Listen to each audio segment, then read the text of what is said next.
Recent হওয়া exam WBPSI 2025-এ আসা পার্সেন্টেজের একটা খুবই ইজি কোয়েশ্চেন। এখানে বলা হয়েছে যে 665 এর 6-7 এর 8-9 এর 3-5 অংশ ইকুয়ালস টু কত হয়। অর্থাৎ এর মান আমাকে চারটে অপশনের মধ্যে কোনটা হবে সেটা বের করতে বলেছে। বদমাস রুল অনুসারে BODMAS বদমাস রুল অনুসারে আমরা জানি প্রথমে ব্র্যাকেটের কাজ হয়, তারপর অফ বা এর কাজ হয়। অর্থাৎ এই যে এর আছে, এই ও এর মানেই হচ্ছে এর, তারপর ডিভিশনের কাজ, তারপর মাল্টিপ্লিকেশন মানে গুণের কাজ, তারপর অ্যাডিশন মানে যোগের কাজ, অ্যান্ড সবচেয়ে শেষে হয় বিয়োগের কাজ। তাহলে কোশ্চেনটা আমরা যদি লিখি 665 এর বলা আছে 6-7, তারপরে এর 8-9, তারপরে এরও আবার 3-5।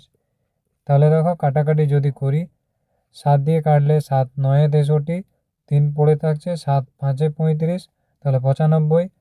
তাহলে এখানে 5 দ্বারা যদি কাটি, 5 একে 5 আর 5 19 হয় 95।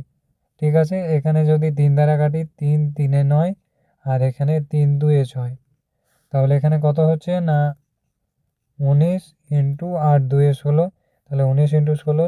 চাইলে তোমরা গুণটা করতে পারো, আর না হলে ইউনিট ডিজিট চেক করে উত্তরটা বের করতে পারো। দেখো এটা গুণ করলে 6 9 54, যাই গুণফল আসুক না কেন লাস্টের আমার ইউনিট ডিজিট 4 আসবে।